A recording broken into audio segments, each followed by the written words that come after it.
Deh, jangan ya ribut deh. Nah, jangan ribut, nak. Level winnernya Itali tidak pernah degradasi. Inter Milan kebanggaanku.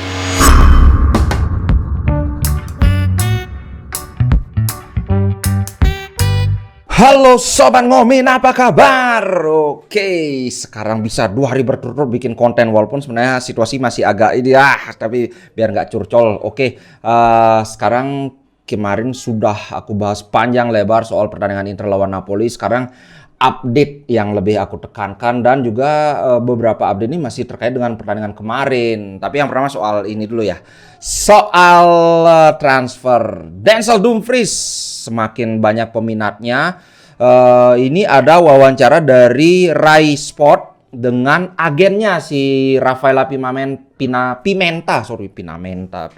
ada. Nah, dia sih bilangnya ini cewek by the way. Belum bisa ngasih petunjuk yang jelas. Dia ngomongnya sih ini saja. Apa sih istilahnya standar gitu. Inter Milan in his heart, but we'll see what happens in the future. Jadi ya membantah ya tidak, mengiyakan ya juga enggak. Dia cuma bilang bahwa ya sekarang di hati Dumfries cuma ada Inter Milan. Tapi kita lihat apa yang terjadi di masa depan gitu. Ya intinya aku sih sebenarnya suka dengan permainan Dumfries. Cuma kalau memang bisa dijual dengan harga yang pantas, ya why not gitu loh. Dumfries itu kan kita beli cuma 13 jutaan berapa gitu. Kalau bisa dijual 30 juta aja udah wih. Kan udah oke, bisa untuk beli pemain baru kan. Atau mungkin Gosens digeser ke kanan kayak gitu kan. Oke, next soal ini loh. Soal stadion yang berbelit-belit bertele-tele nggak jelas. Akhirnya ini mayor dari kota San Sesto namanya San Sesto San Giovanni. Namanya Roberto Di Stefano. Dia bilang doors wide open for Inter Milan and AC Milan to build new stadium here. Jadi pintu terbuka lebar untuk Inter dan AC Milan membangun stadion yang baru di sini.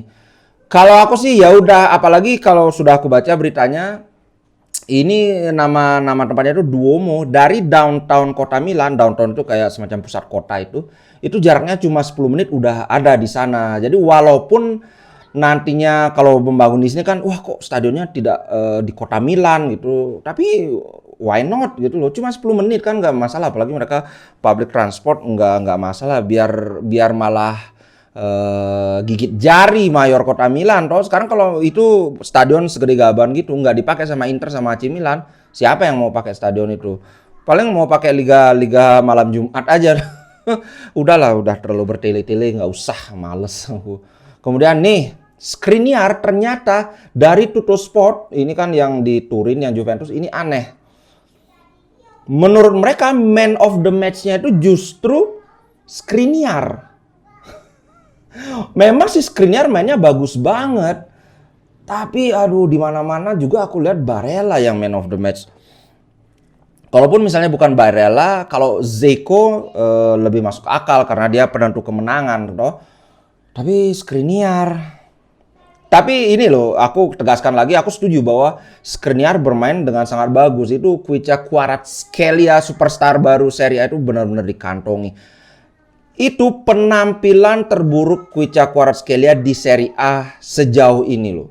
Gara-gara Skriniar. Gila guys, padahal kalau kawan-kawan lihat di Liga Champion aja ngamuk-ngamuk itu Kvicha itu. Wih gila, sama Skriniar dikantongi. Il Capitano Pak, semoga bertahan.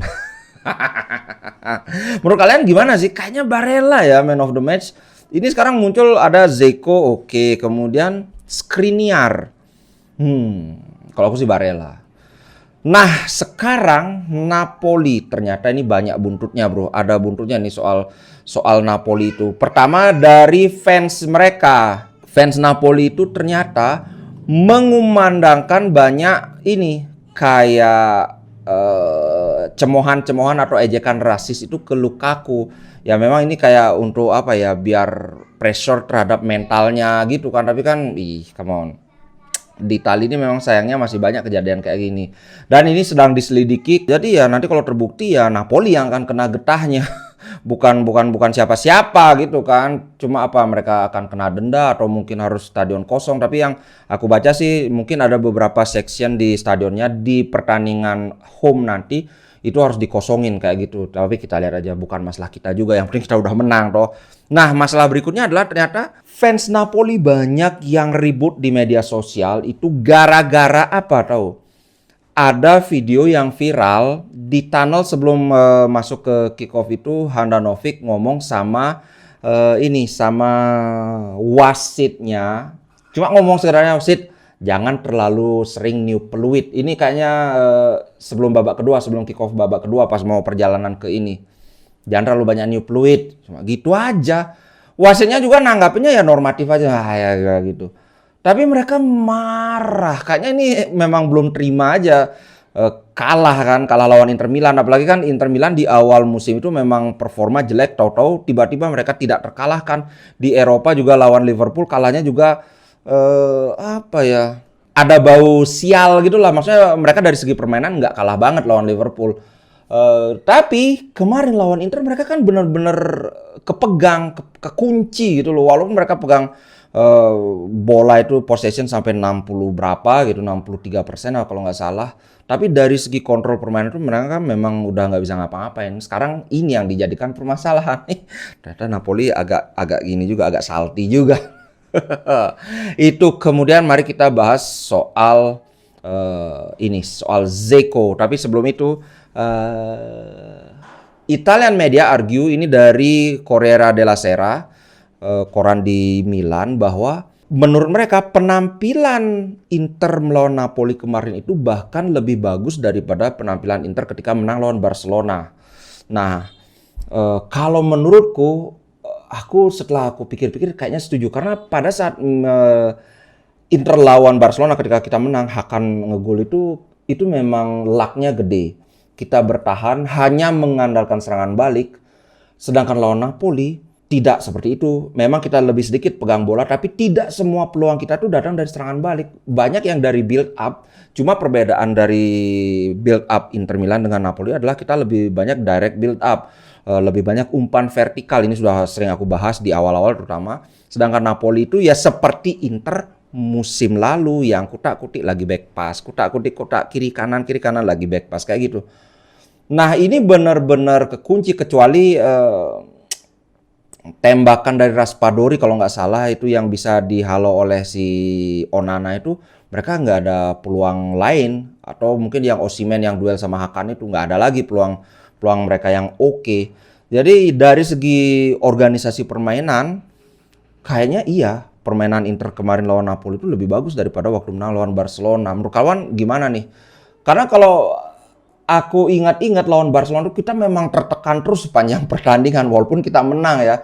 Sedangkan lawan Napoli mereka cuma pegang bola aja tapi dari segi bahaya hampir nggak ada gitu loh.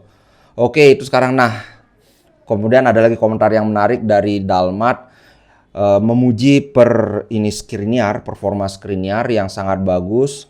Kemudian dia juga memuji crossing Di Marco. Memang makanya aku bilang secara umum permainannya nggak bagus, tapi crossingnya itu perfect banget. Nah, tentang Skriniar yang kontraknya terkantung-kantung, dia pergi mungkin sekarang ke kuncinya itu hanya ada di Skriniar karena Inter sudah memberikan semaksimal mungkin apa yang bisa ditawarkan. Ya faktornya sekarang adalah Skriniar mesti mengingat apa yang telah diberikan Inter kepada dia selama ini kayak gitu sih.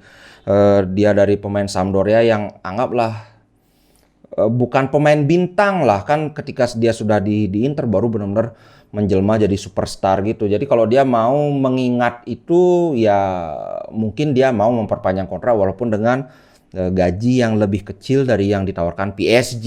Itu aja sih kontrak dia, menurutku ya setuju.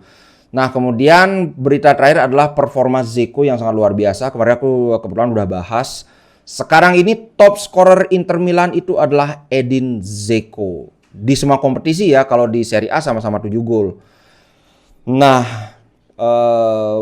ada wartawan dari Sky Sport Italia yang bilang bahwa nggak masuk akal kalau Inter mengutamakan Lukaku dibandingkan dengan Dzeko. Karena Dzeko sudah terbukti di pertandingan kemarin positioning dia sangat bagus sekali. Ketika dia drop back, menjadi penghubung antara lini tengah dengan Lukaku itu dia jalani dengan sangat bagus. Nah, jadi pertanyaannya sebenarnya sekarang siapa yang akan mendampingi Dzeko? Kalau kemarin-kemarin itu kan siapa yang akan mendampingi Lautaro Martinez kan? Nah, sekarang itu dibalik. Kemungkinan sebenarnya dari sumber dalam itu Inzaghi menyiapkan duet Dzeko Lautaro.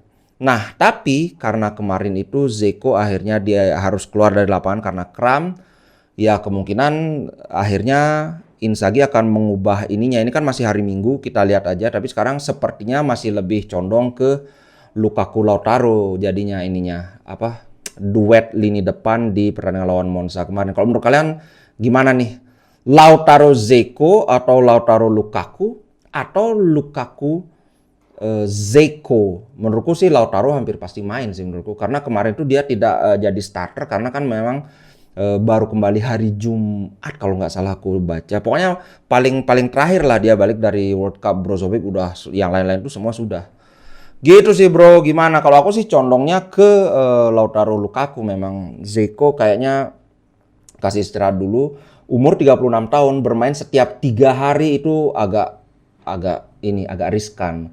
Soalnya gini, kalau sampai Dzeko cedera lagi sementara kita Brozovic masih cedera walaupun ringan, waduh ini pusing 7 keliling banget. Gitu sih menurutku. Apalagi Korea juga masih pemulihan, permainannya masih acak adut banget. Itu menurutku bro. Kalau menurut kawan-kawan gimana nih? Silahkan di komen. Sampai jumpa di konten berikutnya. Ciao. Nanti malam kita live lagi. Kita ngobrol ngalor ngidul seputar Inter Milan. Oke? Ciao guys. Inter Milan di dadaku, biru hitam warna darahku. Level winnernya Itali, tidak pernah degradasi. Inter Milan kebanggaanku.